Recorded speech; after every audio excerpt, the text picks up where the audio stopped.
Revered men and women, we're congregated before you for another thrilling episode of ETF Battles. I'm Ron DeLegge. Welcome to the program. What infuriating things will be said today? And which of our fine judges will go completely off the rails? And will I gladly join them? We're about to find out. Today's ETF battle is between the iShares MSCI Emerging Markets ETF, that's ticker symbol EEM, versus the Vanguard FTSE Emerging Market ETF, that's ticker symbol VWO. Now, both of these ETFs track stocks from countries like China and Brazil and India and Russia. These are countries that are still classified as emerging in an economic sense. And the battle between these two ETFs is a flat-out brawl between two of the largest ETFs that track emerging markets by assets, by trading volume, and it's also a beauty contest between two international knockouts. So who wins? Before I introduce our judges, if you're new to the show, just need to tell you that the battle outcomes are not predetermined or known ahead of time by myself or any of the judges. You simply give us your battle request, and our judges call it as they see it. You can hit us up on YouTube via our comment section, hashtag ETF Battles. Tell us which ticker symbols you'd like to see in the next episode of ETF Battles. You can also hit us up on Twitter at ETF Guide. So without further ado, I'd like to welcome our judges. We've got the illustrious Mike Akins at ETF Action and Dave Kreinces with ETF Portfolio Management. Gentlemen, welcome to the show. It's great to see you again. It's great to be here, Ron. So the four battle categories for this battle are cost, diversification, performance, and we've got a mystery category. Remember, the mystery category is where our judges get to decide a factor or possibly several different factors that they feel are material to supporting their analysis. And who knows, the mystery category could end up deciding which of these ETFs wins today's battle. So my scorecard, as you can see, is blank. That means it's ready to go. Let's begin with cost. Mike, you've got 30 seconds, go. Okay, so we've got a Vanguard product and a cost category. Yep, I'll go with VWO. We can move on. Excellent analysis and great start. Dave, what's your take? You know, I agree with Mike. It's pretty simple, 10 bips versus 68 bips. But both of these ETFs are still far more expensive than the S&P 500. So the cost win does go to VWO, but I would still asterisk it in favor of the S&P 500. Very good. And by the way, Mike, that was record time. I think that was like 4 seconds. And I took the hit last time when you were talking about the shot clock violations. Okay, very good. Excellent. Yeah, normally those shot clock violations happen quite often. They're duly noted every single time, but for whatever reason, rarely enforced. So we just covered the cost category. Next up is diversification. Dave, take it. On diversification, I'll call it a split decision. They're just too close to call, but the added global diversification through emerging markets has been underperforming the S&P 500 materially this past decade. And large cap US companies do provide certain global exposure. So again, I would asterisk the split decision on diversification in favor of the S&P 500 and the NASDAQ 100 for extra tech. Okay, very good. How about you, Mike? What's your take in terms of diversification? Who wins the battle? I think if I stick between the rules here and stay with the products we're talking about today, I'm going to give it to VWO because it has more holdings, over 2,000 holdings versus under 1,000 for EEM. Now, granted, when it comes down to a weighting perspective, they're basically the same with the big exception of South Korea. And that is really where diversification is going to make the decision between what product you want, and that EEM includes South Korea as an emerging market country, whereas FTSE through the MSCI products, whereas VWO using the FTSE index excludes South Korea. And that's about an 11% difference between the two portfolios. And I'll get into that a little bit more under performance, but for now, I'll give the diversification to VWO. All right, very good. Next up is performance. And let's shift to you, Dave. Who wins the battle? So for performance, VWO slightly outperformed EEM over the past decade, but the S&P 500 crushed both of them by a mile literally 6 times the total return. The S&P put up 247% versus just 40% for emerging markets. And the S&P 500 massively outperformed with lower volatility. So some investors prefer the S&P 500 even for global exposure. And this year, the S&P 500 is outperforming emerging markets again. So I give the win on emerging market performance to VWO with another asterisk in favor of the S&P 500 and the NASDAQ 100. There you go again with all those asterisks. I mean, I don't like to underperform, Ron. I mean, if we're going to play hindsight 2020 battles, we can just start, picking up what we want. Okay, very good. He's always got to introduce something unrelated. I mean, I don't have enough penalty boxes to contain you, Dave. That's how we roll, Ron. I like All it. right, we still love you. We're going to move on to Mike now. Performance between VWO and EEM. Who wins?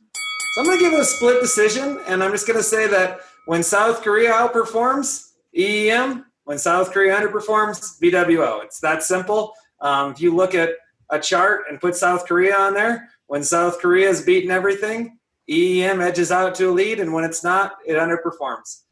One big thing to note with that, and it's really important if you're looking for a global exposure of portfolios, if you're going to look to add S&P 500, developed markets, and emerging markets, make sure with VWO, if you want to use that product, that you pair it with VEA, because VEA is going to hold South Korea. If you're going to use EEM, pair it with EFA, because EFA is not going to hold South Korea.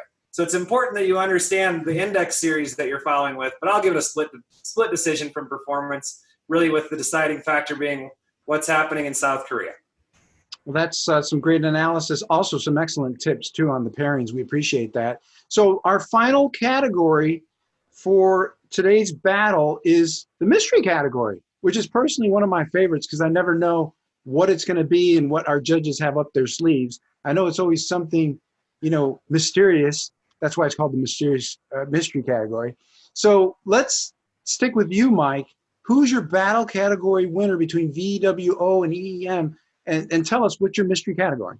So my mystery category is going to be technology, and it's going to come back to, guess it, South Korea. And South Korea has a very large allocation of technology. South Korea has not performed well, underperformed quite drastically over the last 3 and 5 years relative to the broad emerging markets. I like their valuations. I like their growth perspectives. So I'm going to give the nod, the overall battle winner, to EEM from a straight head-to-head performance because of that South Korea allocation, that technology play there, the recent underperformance, and just think that that's going to be the boost to give you on a forward-looking basis a little added juice relative to VWO.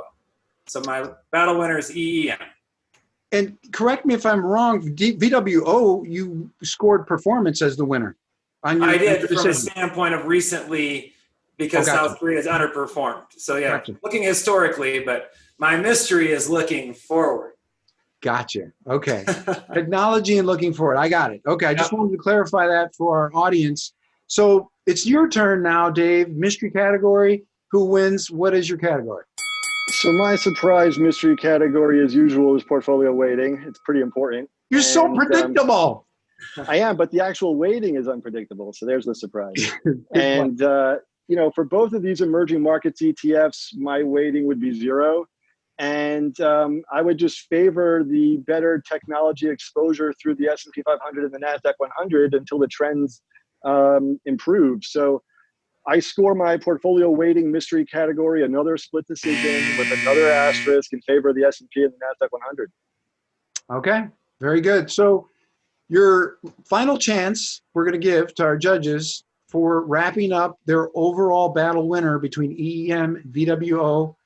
We can also have a split decision. I hate split decisions because I always like to see somebody get beat up. So, Dave, we're going to stick with you. Who's your overall battle winner between these two ETFs? So to recap, the emerging markets ETFs may sound good, but broader diversification can hurt performance materially at times, and it's very difficult to beat the S&P 500. So overall, I score the battle between EEM and VWO, a split decision, in favor of folks sticking with the S&P 500 and NASDAQ 100. And that said, investors should always keep an eye on China and their stock market and be prepared to allocate to emerging markets or China in the future if their relative performance justifies. All right. We're going to shift to Mike. Who's your overall battle winner between these two ETFs? Thank you, Dave. So it really comes down to preference on how you want to allocate. There's no question, if this is a long-term allocation in your portfolio, VWO is cheaper, and it's considerably cheaper, and that will pay dividends over the long run. But in that context, you just need to make sure you pair it with VEA. And if you prefer that South Korea exposure, I would strongly encourage you to ditch EEM and buy IEMG, which is basically the same thing, but the cheaper version from iShares, which is going to get you that South Korea at a competitive price to VWO. So this particular battle, staying in the lanes of this battle, Dave, I'm going to give the win to VWO simply because cost pays dividends in the end in the long-term allocation of the portfolio. All right. Well, judges have spoken. Thank you for your rock-solid analysis as usual. And according to my scorecard, this is a split decision between VWO and EEM. You guys pretty much agreed on nothing. Well, almost nothing. Basically, you got VWO winning on cost, diversification, performance, and the mystery category were all split decisions. There is a lot of similarity between these two ETFs. They are both broadly diversified. They're what we would consider also core holdings in terms of if you're looking for core exposure to emerging markets as an asset class within your equity portfolio. So what we're going to say then is that put these two ETFs on your radar screen, and hopefully what we've given you on today's show will give you at least a starting point for some further research if you're looking for exposure to emerging markets. That does it for this round of ETF Battles. A big thanks to Mike and Dave for doing an excellent job with judging today's ETF Battles. Before signing off, which ETF Battles would you like to see next?